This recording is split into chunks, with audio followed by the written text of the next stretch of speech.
Football Podcast. I am Nick Vete, joined as always by Ricardo Martinez Paz. And we've got another episode coming at you, talking all things Steelers and Eagles. Yeah.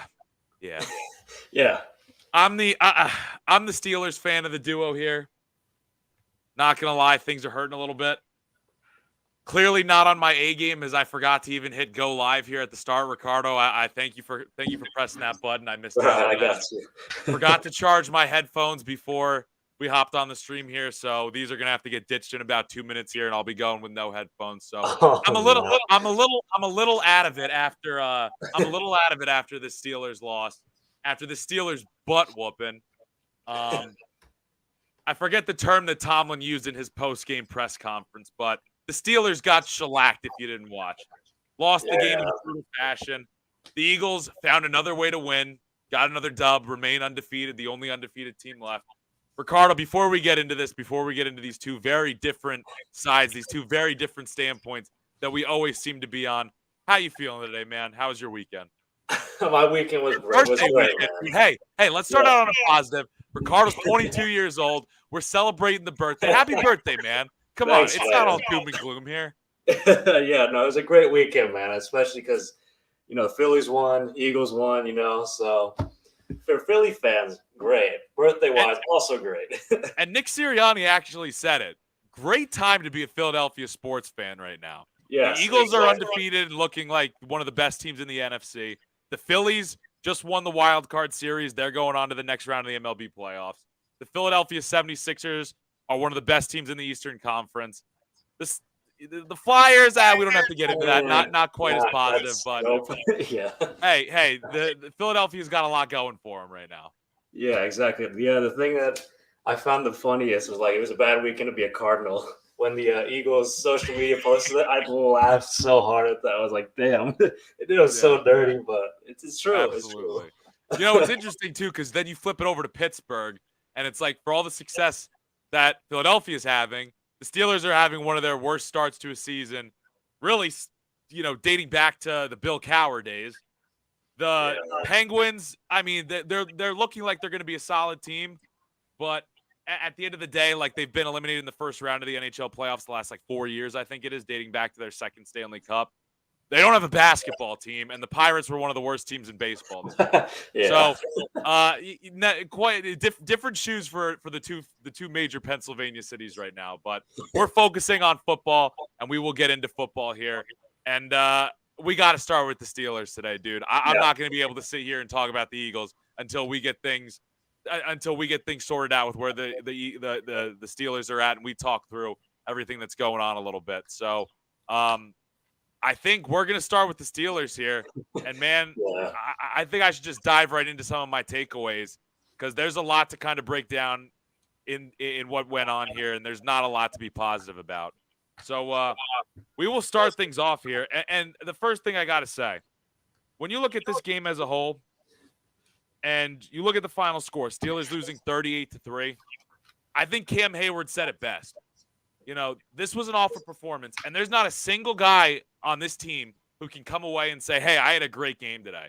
And I mean, I think that kind of goes without saying to a certain extent. I still named it a player of the game, even though, really, there was nobody that was deserving of it. When you lose by over 30 points, nobody's deserving of getting recognition for having a good performance. And it comes down to this. This was the feeling I got early in the third quarter. It's as simple as this, and this was my first takeaway. The Steelers are just a much worse football team right now, overall on their entire roster. We need to look any further than that for what is one of the main reasons that the Steelers lost this game. I don't think it has to go deeper. You can get into the coaching aspect. I'll certainly talk about Matt Canada in a little bit. But at the end of the day, we're talking about a Buffalo Bills team who's arguably the best in the NFL with one of the best quarterbacks in the NFL going up against a Pittsburgh Steelers team that has deficiencies all over their roster, deficiencies all over the field, is missing their star player in TJ Watt, and just frankly, isn't that good of a football team, or isn't – I don't even want to say that because I think that the Steelers' record isn't as good as they are. I think they should have won some of these past games that they've lost, such as to the Patriots, could have beat the Browns, could have beat the Jets. but they're just not on the same tier as the Buffalo Bills. And I think that's a big reason why they lost. Yeah, for sure. I mean, when you talk about, I mean, like maybe an MVP candidate. No, not maybe. He is an MVP candidate in Josh Allen. Absolutely. I mean, on a tear since the playoffs, really. I mean, he's out to prove it this year. And really, it was really hard for the Steelers to stop him overall. I mean, just gashed him for like 500 total yards by himself almost. But I mean, yeah, it's not looking too positive right now. It wasn't looking positive. And here's the other thing that kind of gets me is that you can go position group by position group with the Steelers roster and say there are deficiencies, improvements need to be made. And I wrote down 4 or 5 that just kind of, first off, I haven't been hard on the offensive line. And maybe I was going too easy on them because they did not play well in this game. They got absolutely demolished. They lost the line of scrimmage battle. It became a one-dimensional game early on, but still just 20 yards rushing. I mean, I even made this point. The Steelers had that opening drive, which was pretty solid. I think they got 3 points out of it. Their next 3 drives, all were 3 and outs. And a big part of that is because they didn't get any push in the run game, and they were sitting 3rd and long multiple times on those 3 drives. So the offensive line is going to need improvement. It's not a group that you can say, hey, they're going to continually get better.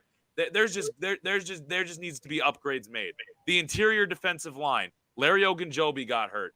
Tyson Alualu isn't the same player anymore. Chris Wormley is a rotational player at best. This interior defensive line, while we thought it was going to be better, and I like the Marvin Leal a lot. I think he's a young player who's going to really develop well. They need pieces to be added. Middle linebacker, Devin Bush missed some key tackles in this game. He's not a player you trade up to number 10 in the draft to get and be a centerpiece of your defense. He's been a disappointment since the knee injury. Miles Jack has actually had a pretty decent season, but still, it's one of those positions that needs an upgrade. And I mean, you look across the field no further than Tremaine Edmonds, who's a premier interior linebacker for the Buffalo Bills. Cornerback, clearly not the same group that we've seen in years past. And with Cam Sutton getting hurt in this game, I mean, Levi Wallace had the interception, but he was getting burned by Stephon Diggs on a couple plays. And Ahkello Witherspoon, before the injury, he was getting burned and not having a good season up until this point. So cornerback needs to be addressed. And just overall depth on this team.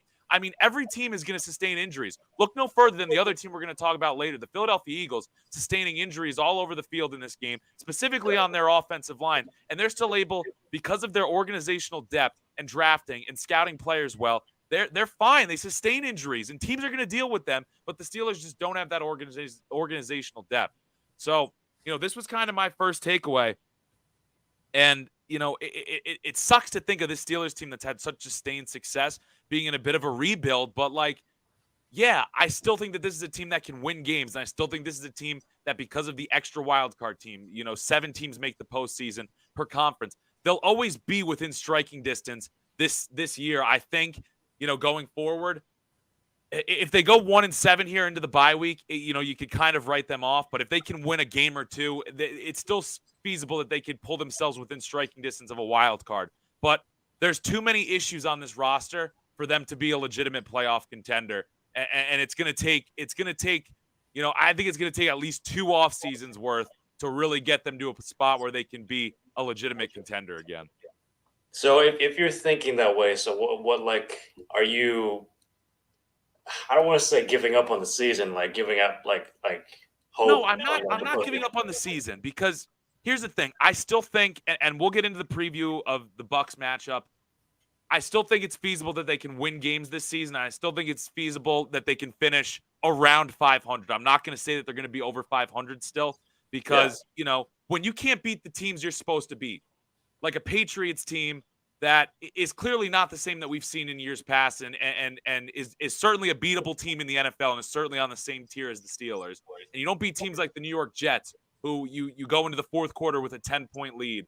When you aren't beating those teams, when you aren't beating the Browns without Deshaun Watson, then you really put yourself in a tough position to have a positive record when you then go up against some of the best teams in the NFL who are clearly a tier ahead of you when it comes to their roster, in teams like the Buffalo Bills and teams like the Philadelphia Eagles, who they'll be playing in a few weeks.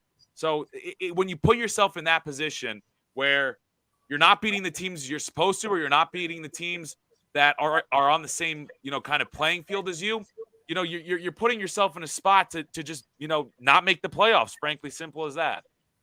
So what's the biggest change that needs to happen now between now and like the end of the season? The defense has to play better. I mean, and here's the thing. We saw it's tough because I don't know if this defense is playing better without TJ Watt, and now it sounds like the earliest he'll be back would be after the bye week. Yeah.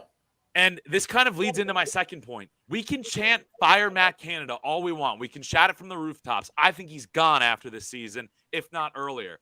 Yeah. I don't know how much it's going to really change things. And I'll even say in this game, I thought Kenny Pickett looked pretty well.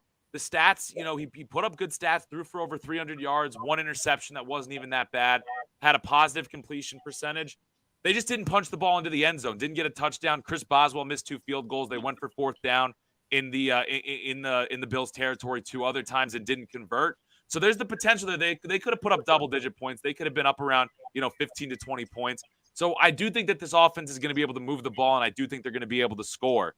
But I mean, the defense letting up 38 points to the Buffalo Bills. I know they're an explosive offense, but this Steelers team, no matter who's calling plays, isn't going to be in games. It isn't going to be able to compete with 38 points. It's just not going to happen. The offensive line just isn't good enough to do it, and the offensive line isn't going to get better until it can be addressed in the draft in the offseason. And like I said, I think Matt Canada needs to be, fired. But my big concern with this team going forward is, who do you have in the building that you're more confident calling plays in? It's not like there's anybody that you're like, oh, this guy is a real, offensive mind that we can get excited about for the future of this organization, potentially taking over as offensive coordinator. It's going to have to come from outside the building next season. So that's really my concern with this team long term, is that Mike Tomlin's coaching tree, as far as, young offensive minds go, isn't that deep. And when you look around the league at the teams that are having success, all the teams that are all the teams that are good and serious contenders have young offensive gurus calling plays, and the Steelers don't have that, and Mike Tomlin's coaching tree doesn't have that. And, I'm certainly not going to blame Mike Tomlin. I think he's one of the best head coaches in the NFL. But you don't need to be an offensive-minded head coach to find success on offense. Look no further than the team they just lost to, and Sean McDermott. He's not an offensive-minded coach, but his coaching tree clearly has young offensive-minded talent calling plays. You go from Brian Dable, who was in his 40s, a dynamic play caller, to all of a sudden now, without missing a beat, they go to Ken Dorsey, and he's calling plays now for this Bills team, and they look like one of the best teams in the NFL. You look at the Jets and Robert Saleh, who the Steelers lost to last week. He's a defensive-minded head coach, but he brings in someone from his coaching tree in LaFleur, who is seen around the league as a guy who's a young, dynamic offensive play caller. And the book is still out on him, I guess, to a little bit. But at least the Jets have someone who is remarked as being that young offensive-minded offensive coordinator. The Steelers don't have that. They have Matt Canada, who's running a college system for an NFL team. And that's what the bigger concern for me is what does Mike Tomlin have to replace him? What is the Steelers team going to go out and get that is replaceable of Matt Canada? It's especially concerning when Juju Smith-Schuster comes out prior to this game against the Bills and says how much more he's learned about offense being in the Chiefs for a couple weeks than he has with the Steelers over the whole course of his career. So that's what the bigger long-term concern for me is. Right. So I sort of want to play devil's advocate here, saying the defense needs to play better, but it doesn't help when the offense, like you mentioned at the very beginning of this argument, really, how there were 3 straight drives. Let me read this off for you. 3 plays, 4 yards. 3 plays, 8 yards. 3 plays, 2 yards. I mean, like, you can't win. Like, I'm sorry, but the defense also must have been worn out. I'm not going to use that as like. I don't think they were worn out though, because first play of the game, it's a 98-yard touchdown to Gabriel Davis. So it's not like they're on the field for that long. So I mean, I'm saying for coming to the defense, I guess it's like when you got to give them a breather, especially when you're playing against such a dynamic offense, explosive offense. I'm not saying. Well, I'm saying that they were wearing down a little, maybe a little, but that's just to play devil's advocate here. I'm not saying that that's an excuse. I agree with you. I agree with you. That's been a detriment for the Steelers all season. Now, I will say they won the time of possession battle in this game. I'm going to double check that real quick, but I'm pretty sure Cam Hayward even said that in his post-game press conference, was that the Steelers won the time of possession battle, which, I mean, it's irrelevant early on. They did win the time of possession battle, but, you know, and again, I don't even think that is a detriment on Kenny Pickett or Matt Canada per se. That becomes a detriment on the offensive line because, like I said, on those first couple drives, they weren't getting any push, and the Steelers weren't able to run the ball at all, and you were putting your offense in 3rd and long in a guy who's making his first career start trying to pick up these conversions. So that's part of the issue that's certainly part of the issue. But I don't feel bad for the defense when they're giving up some of these initial touchdowns were major long plays. The Gabe Davis one, actually, Gabe Davis had 2 of these super long explosive plays that when that's the case, it's not like they're on the field for that long. And overall, this just ties back to the fact that this team as a whole, there's no unit you can point to and say, okay, they had a good week. You know, this guy played exceedingly well. This guy can come off and say, hey, I had a great game. I named George Pickens my player of the game. Yeah. Because he had another solid statistical game, but nobody on the Steelers roster can come out of here and feel good about what they did to benefit the Steelers team in this game. Right. Yeah. I mean, and it collectively needs to be better. And I think that Tomlin realizes that. I think he's going to push it down throughout the organization, throughout the roster. Guys, collectively as a team, we have to play better. You know, and it all ties in together. You know, if the offense can sustain drives, the defense is held off the field. If the defense can, you know, prevent these long plays from happening, everything just ties together. One thing leads to another, and that's what it really comes down to me. But I think, you know, you could go back and forth because, and this is why I say the defense needs to be better. Mark Cabali had a really good tweet about this Steelers team. He said, and it relates to the Cowboys, the way that the Cowboys are winning football teams. He said, the Cowboys are playing football like the Steelers thought they were going to play football. With this, with the offense kind of doing enough to stay afloat, score some points, really relying on the defense to get stops and be the force that's the, you know, kind of the driving factor. And, you know, the offense don't turn the ball over and sustain drives. You know, don't give the other team opportunities to kind of make big plays and turn things around. And the Steelers just aren't doing any of that. They're not staying on the field long enough. You know, there's still the occasional turnovers, and the defense just isn't playing well enough for that formula to work. So again, I think it all ties in together, but the defense has got to be better. Since that week 1 loss to the Bengals, they really haven't been playing well, and I've given them the benefit of the doubt early on that it was the time of possession issues, but now it's starting to turn to the fact that this offense, now with Kenny Pickett at the helm, I truly believe, you know, we saw it here. They're starting to sustain drives, and if the defense can't come up with stops, you know, it's going to continue to be bad news.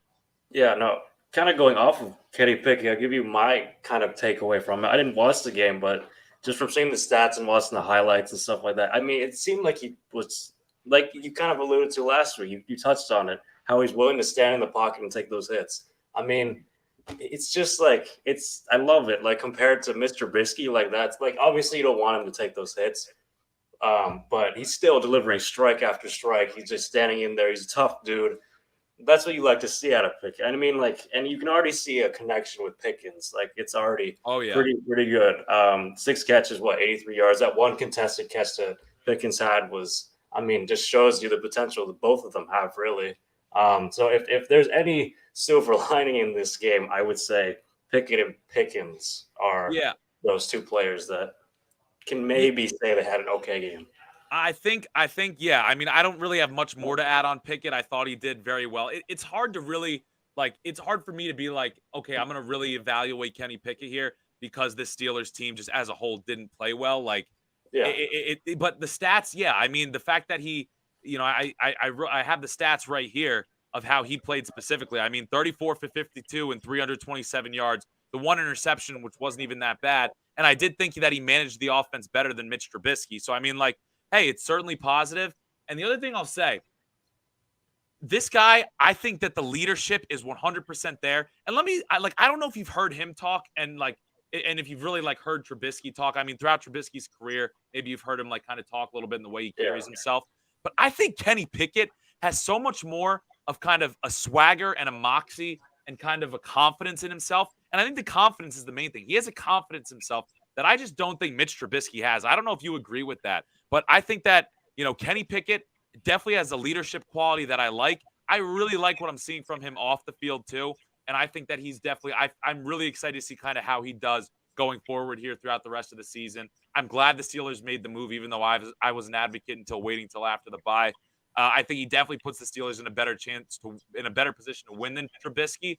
And I really like the way that he kind of handled himself. And one interesting thing that you make, because you brought up the Pickens connection, he even said, our biggest issue on offense today was we couldn't punch the ball into the end zone. Yeah. The two missed field goals and the two failed fourth down conversions. They had the ball in Bill's territory multiple times. You come away with 3 touchdowns there. It doesn't look as bad. And then I think that it makes a little more sense to critique the defense. But I'll give Kenny Pickett credit. He said flat out, we got to get in the end zone. And he even said a way that maybe he's going to try and do that is target George Pickens more one-on-one. So I think he's kind of alluding to the fact that he likes that chemistry with George Pickens. And that's something that Mitch Trubisky did not do at all. We saw George Pickens' best game start when Kenny Pickett came in and started targeting him more. And he could show you he is a contested catch machine. So I really like that. And I don't know. What do you think of that kind of dynamic I said of Mitch Trubisky just not having the same level of confidence as Kenny Pickett? He even said he didn't think the game moved too fast for him, which is a great sign.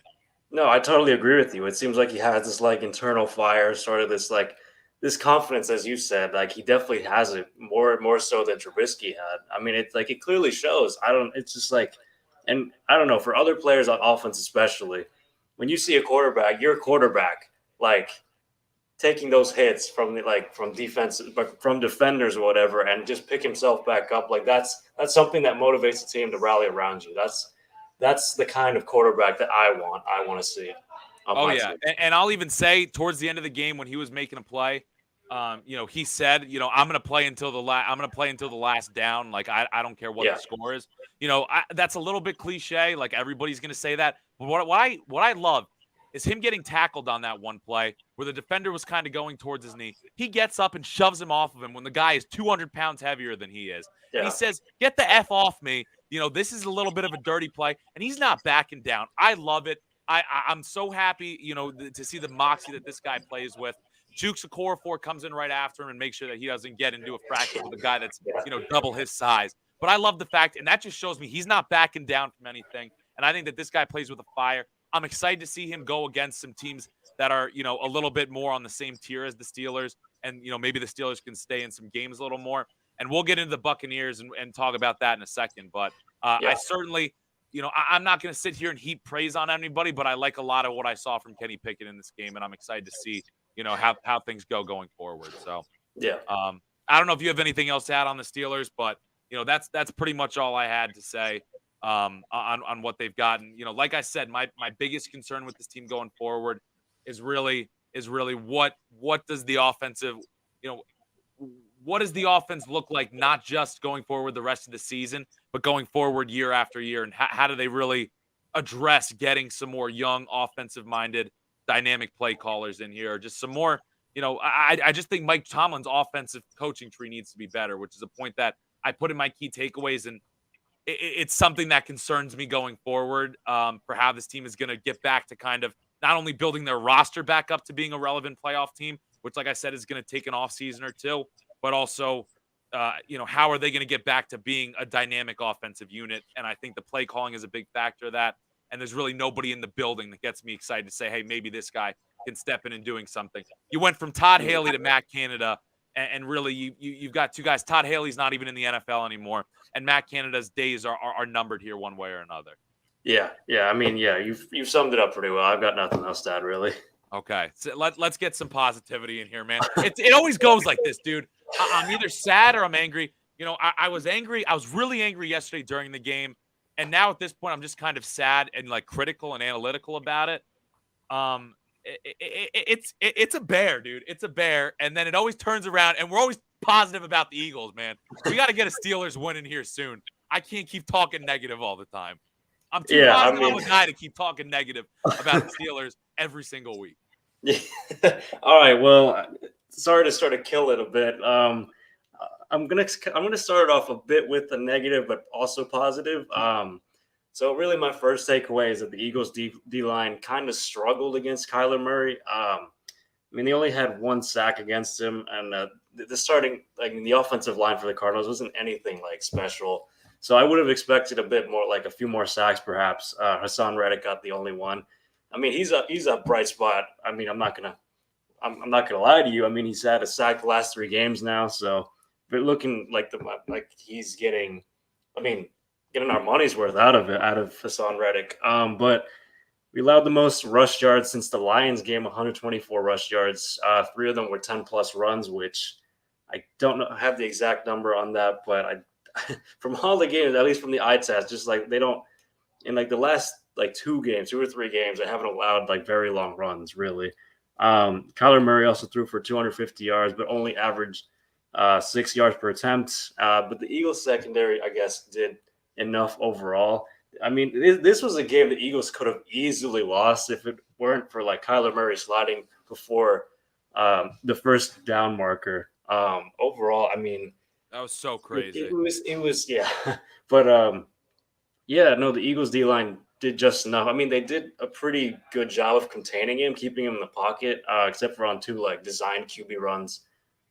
Which was the main thing that I guess they like. I know you're saying like they didn't get the sacks that you necessarily would have wanted, but it was almost just as important just to make sure that you kind of keep him contained and don't let him get outside the pocket and create too much. I remember there was one play when I was watching the game. He got out and scrambled to his right, and he was able to pick up a big conversion. I think it was, I don't remember the play exactly, but I think that you did a good job overall of keeping him in the pocket, which was key. Yeah, no, that was definitely something I was like I think I talked about last week and like what to look for this week. And overall, they did a pretty solid job. Definitely could have done better, like as a unit, I guess. But I will say there's definitely a bit of positive and negative when it comes to that takeaway, at least. Second one, Jalen Hurts, of course.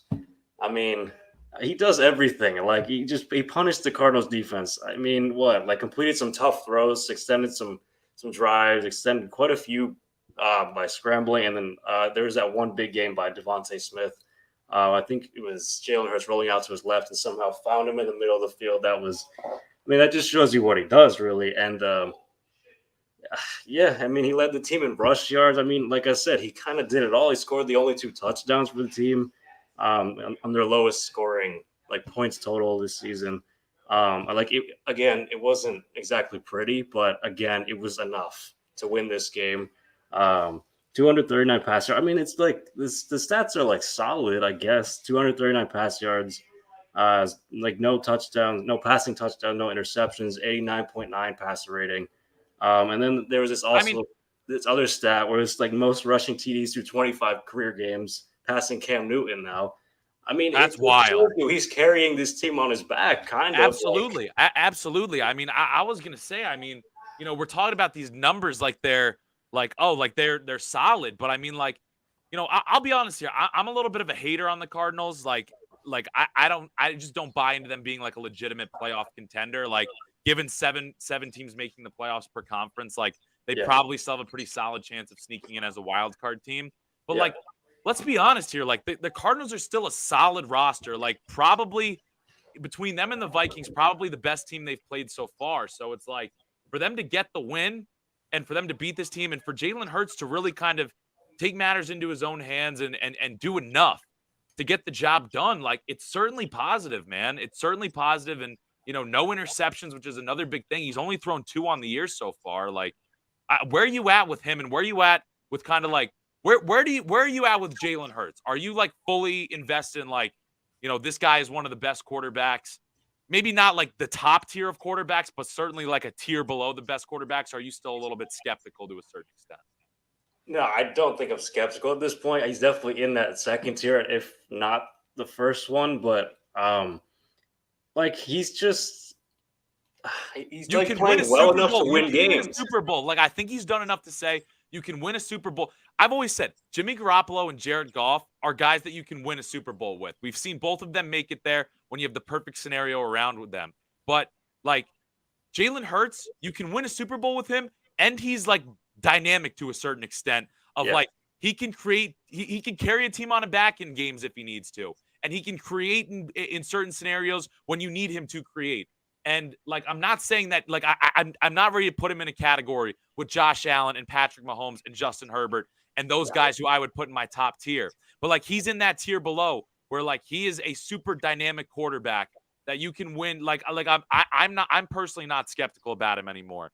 So Yeah. it sounds like you're kind of in that same boat. So then where are your kind of goals for this team? What's the expectation at this point now, sitting 5-0 going into week 6? I mean, a deep playoff run. Like at this point, winning a playoff game is like that's a given at this point. Like you have to. And I mean, my only concern really is just like offensive drives stalling. Like in this game, they stalled quite a few times on offense, and the second half continues to be kind of a struggle. Although Hurts again did enough. I think it was 10 points in the second half, which is better than the other second halves, I would suggest. But really, it's just a matter of being consistent throughout. I'm still like the only thing that's really kind of bugging me is like I feel like the offense hasn't played a full game yet. Like I'm not expecting them to score every single drive, but at least to like extend them, like not have quick 3 and outs like they kind of do occasionally, or like like I said, they stall out quite a few times, and then it's like punts. I get what you're saying. You want the offense to kind of play like a complete wire-to-wire game. Yes. Like you're gonna have punts. You're gonna have like a 3 and out or 2 occasionally if you're the Steelers. But it's every like, other drive. But like, but no, I get what you're saying. Like never have like a period of time in the game where it feels like you're like 3 drives of just not doing anything. Yeah, that's kind of what it's been feeling like every game, except for maybe the Lions. But I gotta say, I get what you're saying, but I still think it shows some real fortitude when you're still finding a way to win, even though it feels like you're not putting together. And again, like I feel like people are making more out of their schedule and who they've played so far than really is. Like I feel like people are kind of like discounting the Cardinals, discounting the Vikings a little bit. Like even a division rival and the Commanders to a certain extent that the Eagles are clearly better than. Like you never know what happens in division rivalry games. Like I can never say when you never apologize for winning football games in the NFL. Yeah. Like, so that's what I'm saying. And the Eagles continue to find ways to win. So I don't discount what they're doing. Right. Okay. Yeah. Like that. But no, I still get what you're saying. That like you still think that this offense has a level they haven't. This offense hasn't peaked yet, which is not yet. I don't think. But in terms of like complete games, like sometimes like the thing that's great about this team is that if one unit like doesn't play well, the other unit will play like better than the other and like do enough to win the game. That's what's been happening in all these games where one unit might struggle a little bit and then the other one turns it up a notch and they keep the Eagles in the lead in front and do enough to win in the end. So I mean that's all. Yeah, that's all really promising for what's to come. Really. So as a team collectively, I like where they're at. So I have a question for you, and I think this is really interesting because they're playing the Cardinals. This past week they played the Cardinals. Yeah. Last year we saw the Cardinals get off to a great start. They were the last undefeated team in the NFL, and then they kind of fell off as the season went on. Still made the playoffs, but got bounced in the first round, if I remember correctly. Kyler Murray had an awful game in the playoffs, and really they haven't been the same team since. Is there any concern? Is there any reasoning that could be the Eagles here, that they got off to this great 5-0 start and that they could potentially fall off a bit? And this kind of goes into what their goals are for the whole season. And I asked you that, and you said at least win a playoff game. Where, like, do you think there's any concern over that for this Eagles team? I feel like I've been saying this like the whole time. It just the injuries part is what is scaring me a little bit, which is my third takeaway. And I'll get into a little bit. Like that's my biggest concern. Like I feel like if all the players are healthy, not all, but like most players are healthy, that they can still win games. Like I'm not concerned about this kind of Cardinals fall off that the Kyler Murray and Cliff Kingsbury had last year. I mean, I feel like they've been doing that the last 2 seasons where they started off really well and then just fall off. But I don't think that Jalen Hurts especially is going to let that happen. He's always working to be better, play better every single game. So yeah, you don't have to put a clause in his contract that he has to watch film. Exactly. Yeah. So like Jalen Hurts is putting in the work week in and week out. Like he's gonna do the work. He's gonna make sure that this team doesn't fall off. It's like he's the leader of this team essentially. I also think, I was skeptical of the Nick Sirianni hire, but I definitely think he definitely knows what he's doing when it comes to like running the offense. And I also think that he just is a better head coach than Cliff Kingsbury, period. And I'll also Yes. say the roster as a whole for the Eagles, you're right, as long as they don't have any major season-ending injuries that are to key position. Like Jordan Mailata, yeah, I know he's going to be out for a bit, but eventually he'll be back, and they can stay afloat with their depth. As long as they don't have any major injuries that are going to completely derail their roster, I think this Eagles roster is better this year than what the Cardinals had at this point last year on their roster. So I think that the Eagles, I don't see the same fall off for the Eagles. I still think the division at the very least has to be a thing. And dude, I don't think it's outside of the realm of possibility. I think they're the best team in the NFC. I really do. I'm ready to go there with this team. I know you as a fan, you're always going to be a little bit more skeptical of things from the analytical perspective. But dude, I mean, the teams that we expected in the NFC to be the powerhouses, the Packers, the Buccaneers, the Rams, they're all struggling in this season. The Eagles just continue to pound away. So if those teams, it's a long season. We've still got plenty of time. I'm sure one, if not all of them, are going to figure it out. I don't know. I'm very skeptical on the Rams this year, but it wouldn't shock me if the Bucs or the Packers can figure things out. I like the 49ers, but dude, this NFC isn't as tough as the AFC. I really like the Eagles as the favorite in this conference. Yeah, that's a fair thing to say. I mean, like I've said, I feel like there hasn't been a team that's on the Eagles level that they've played against yet. If that makes like the Cowboys is going to be the biggest test, which I'll get into later. Like so far, like that's not even a question. I like division rival. I'm like, oh my god, this game has me like fired up. Like this is going to be the biggest test. Huge game, if the Eagles win this, which I believe they will. Yeah, like that to me would be like, okay, yeah, we're one of the top teams. Yeah, that's dude, all right. We're gonna have to save it for when we get into the game preview. But do you have any other analysis you want to talk about? Yeah, so the injuries to the offensive line, I guess, like those were three big ones. I mean, last week it was Jordan Mailata from trying to save or prevent a pick six, which I found I mean, Nick Sirianni said that was on him for not teaching the offensive line and offensive player how to tackle, I guess. But still, that was a loss that I guess we can afford to be without him for a little bit. It's not – he's day-to-day as things stand. And then Isaac Seumalo also last week got injured, but he played yesterday. Then this week it was Landon Dickerson, leg injury, and then center Jason Kelsey. I think he went down twice. It was a leg and then a back injury. So Cam Jurgens had to come in for a little bit.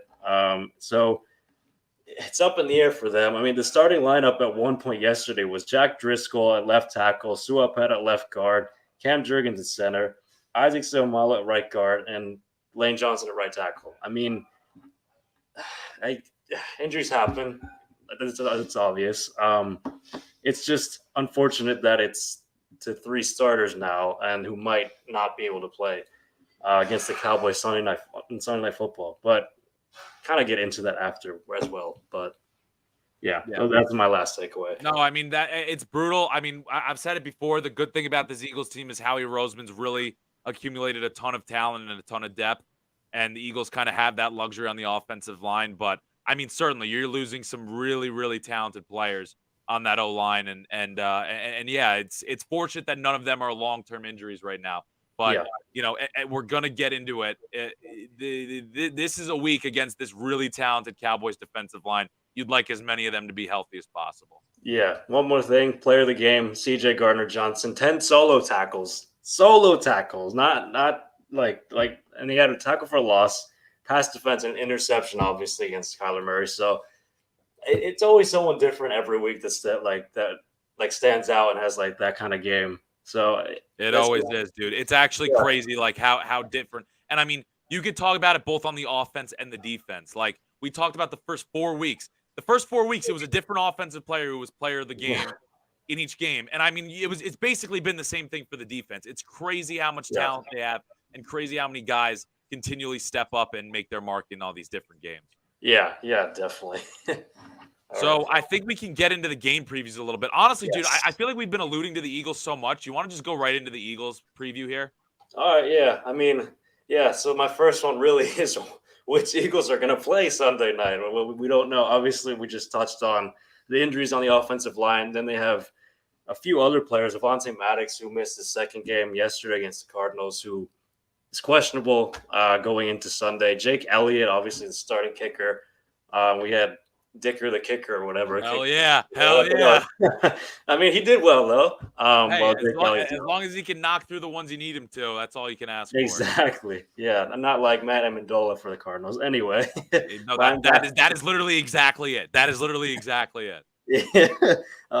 Dude, that was crazy with Matt. This is totally side thing. That was crazy how they literally showed before the kick him missing at like very similar distance, pushing right, and then that's exactly what he did on the actual game-winning kick that he missed. Yeah, that was funny. But anyway, yeah, I mean, props to Dicker for taking care of it.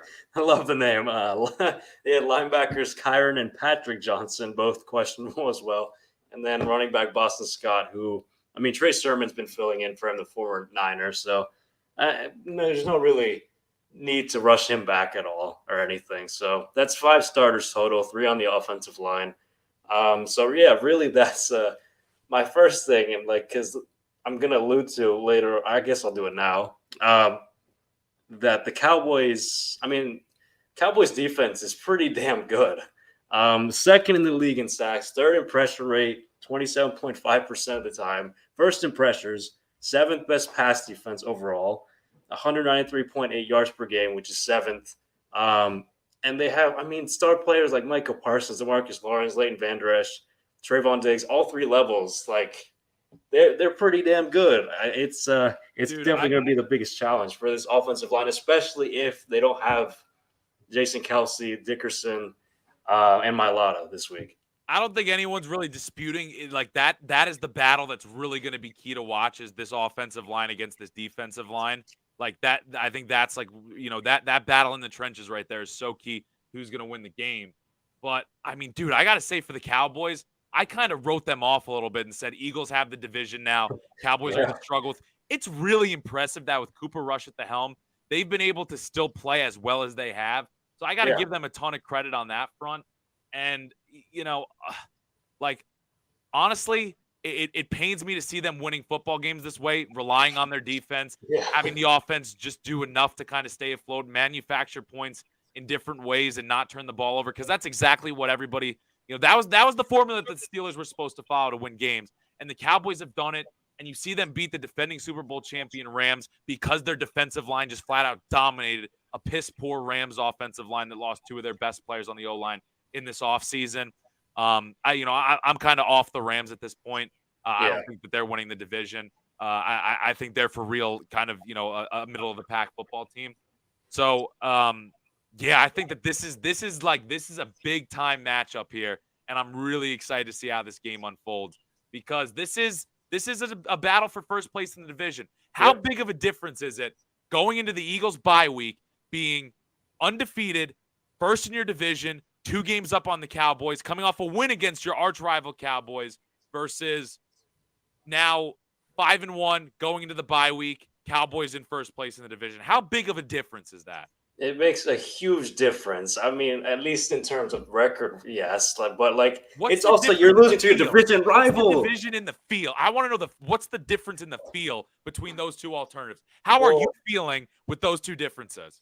I would be so bitter as an Eagles fan losing to Dallas, because it's Dallas, America's team, my ass. I'm sorry, but no, you're not. And literally, I'd be so pissed. And then on top of it, the Giants are doing well. So if they win too, then it's a whole different dynamic in the NFC. It's and then the Cowboys are the team to beat or whatever. And I'm just like, no, that would, if anything, that would motivate the Eagles. That should motivate the Eagles to play that much better and get them next time in Dallas. But let's hope it doesn't come to that. Man, I want to watch this game with you on Sunday, because my God, dude, we actually 100% should. Yeah, literally, I'm gonna be reacting like crazy this whole game. I know I'm gonna be so into it, and I'm gonna be annoying as hell about it.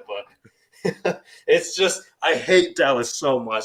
God, I literally It's one of those things too. All right, hypothetically, and I don't even really want to get into the hypotheticals, but if they were to lose this game, you know what? I don't even really want to get into the hypotheticals of it because it'll just be a better conversation when the game is played and we have the reaction to it in a couple of days. Yeah.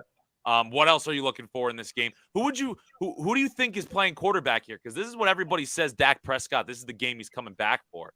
I mean, do you think he's going to be back in there? I mean, Dallas definitely isn't going to allude to it just to try to have an advantage in the Eagles not knowing who to game plan for. But what are your thoughts there?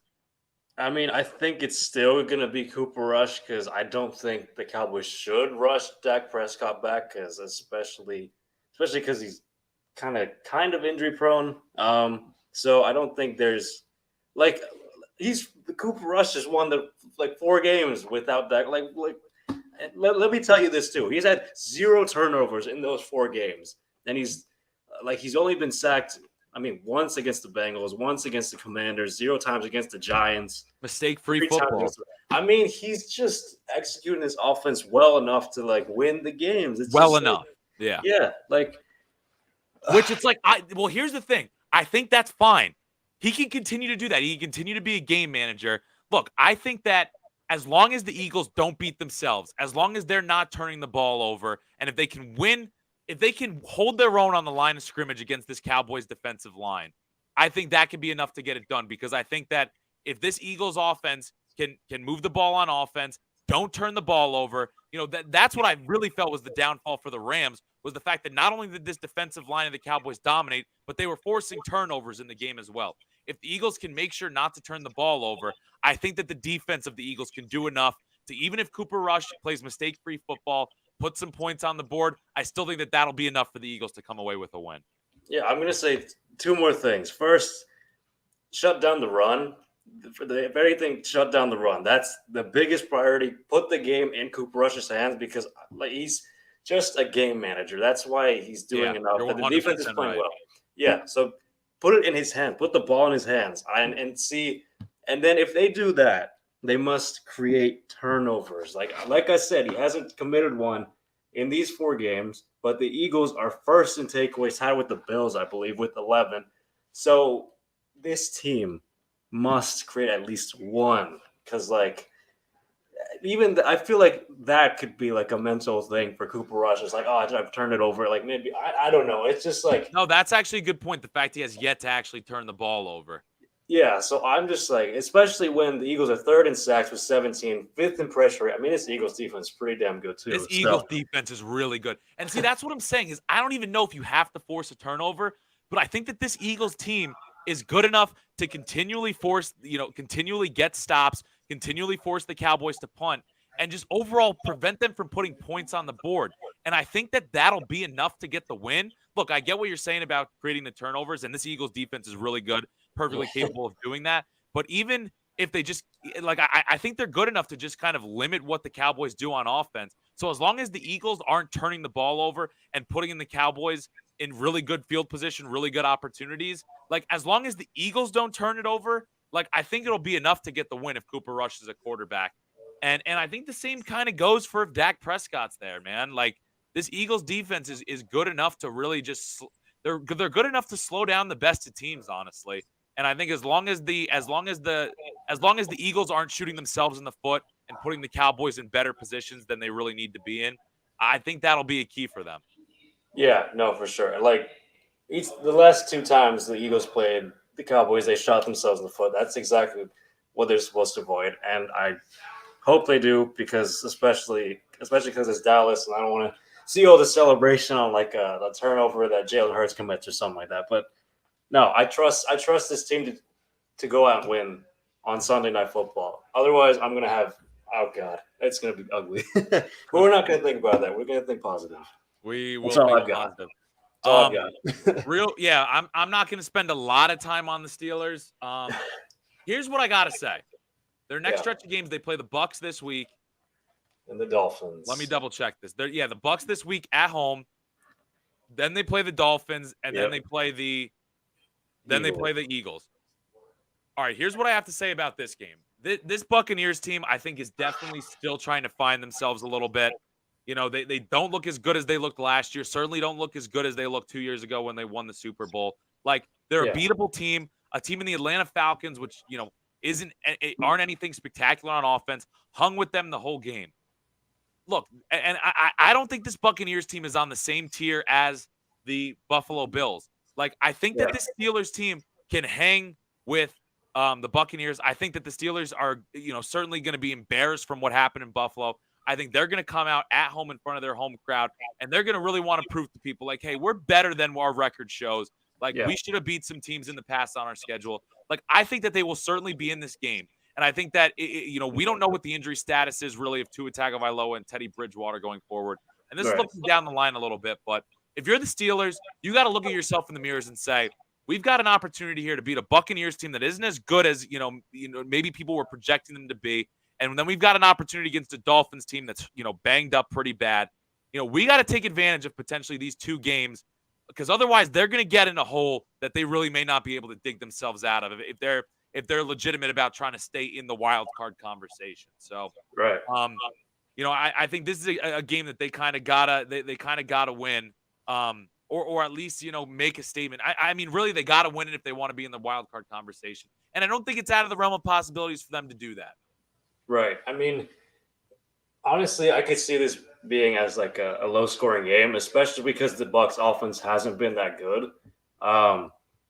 So really, if the defense can keep the Bucks offense in check, and if Kenny Pickett can keep moving the ball, obviously better than Mr. Trubisky has been, then I think there's a real chance that there could be an upset here. And look, here's kind of the perfect scenario. The Buccaneers this season are sorry, I lost the stat here.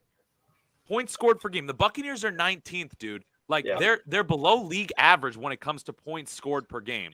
So, like, that's what I'm saying is, like, yeah, this Buccaneers defense is good, and it's going to still be a challenge. But, like, this is an offense that has shown, like, it hasn't been the same that it was last year and it was 2 years ago. So I think that it's going to be, like you said, it's going to be a low-scoring affair. And, this is just one of those games where the Steelers, they have to use that formula where, like, if Kenny Pickett can sustain drives and, put points on the board, and you have a close game throughout, and this defense can kind of show up. Like, this is a game that I think the Steelers can win. I think it's one of those things where it's like the Steelers got to make something happen here, and this is a team that I think is certainly beatable. The Bills, I didn't want to admit it. That game, it was very low chances. I did not feel good at all about the Steelers potentially winning that game. This is a game that I think the Steelers, if they have any legitimate aspirations for this season to not be a bottom feeder franchise and be, a top 5 draft pick, and to really just be in the wild card hunt, this is a game that you kind of have to win here to salvage a record around 500. Yeah, couldn't have said that better myself. I want to see this. I want to see this offense. Like, look, I know that they've won the time of possession now 2 weeks in a row. Like, they're sustaining drives better than they did when Mitch Trubisky was at the helm. The last piece of the puzzle is getting into the end zone. Now, I will say this Buccaneers defense is 6th in the NFL in points allowed per game, so they're keeping teams from scoring. But, like, something's got to give at one point. Like, we got to see the Steelers offense kind of reach that next level. And I think this is kind of the progression of, do we see Kenny Pickett continue to progress, or do we start to see the rookie struggles? And I'm really hoping it's the former. It's him kind of progressing and this offense progressing to a certain level. So those are the things I kind of have my eye on. And, one other thing I'll say, rush yards per game, I was looking at the wrong stat, excuse me. I mean, I guess this is kind of relevant, but, the Steelers' defensive line, which struggled certainly this past week, the Buccaneers don't run the ball well at all. They're 31st in rush yards per game. So maybe another area that the Steelers can kind of exploit and win the line of scrimmage for once, because we know that Bucs offensive line has dealt with a lot of injuries this season. Clearly aren't running the ball as well as they have in years past. So it's a game that the Steelers can win, dude. It's a game that's there. It's certainly a better position for them than it was this last week against the Bills. Yeah, I definitely agree with that. But I mean, me personally, what do you think? What do you like? Shoot me straight. What's the outcome of this game?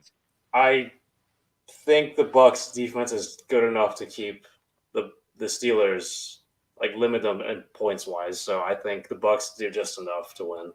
I'm not going to give a prediction on it, but I'll say I think it's going to be a really close game. How many points do you think are scored? what do you think the final score is? Do either one of these teams get up into the 20s? No, I don't think so. I really don't think the Bucks will hit 20. I think the Steelers could get at least 10. They should get 10. I think they will. I don't know, but I feel like it'll be a one-score game. That's how I see it. Dude, the Steelers got to get 10 points here, man. I mean, Yeah, to get 3 points in this last game against the Bills, I'd hope that they could get into the end zone at least once. I think they will. Yeah, but I'm looking. I don't know what it opened up at 8.5. So this game opened up at 8.5.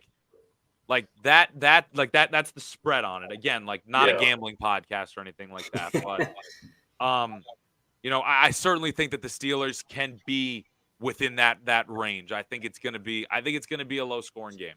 yeah, I agree. I think they should be able to cover if I had to gamble money, but we're not gamblers, so but, Yeah. we'll see. All right, man. Sounds good. We will be breaking down all of this when we get back to, I guess a week from now. We'll be breaking down what happens here. You have any final thoughts before we close things out? Go Birds! I screw Dallas so much. I hate them so much. That's Oh all. man, this is a big week. This is a big week for both of these teams. Really, for the Steelers to play, for the Steelers to remain wild card relevant, and for the Eagles to, I mean, dude, this is definitely the biggest game of the Eagles season, and what a difference in feeling, this team is gonna have, this fan base is gonna have of first place undefeated in the division into the bye week versus going into the bye week on a loss, second in the division to the rival Cowboys. So certainly big stuff here. Thank you everybody for tuning in. That's all that we got today. It's always a blast talking Steelers and Eagles, and we will do so again a week from now. Everybody, stay happy, enjoy football, have a good one. Thanks for tuning in. Bye-bye now.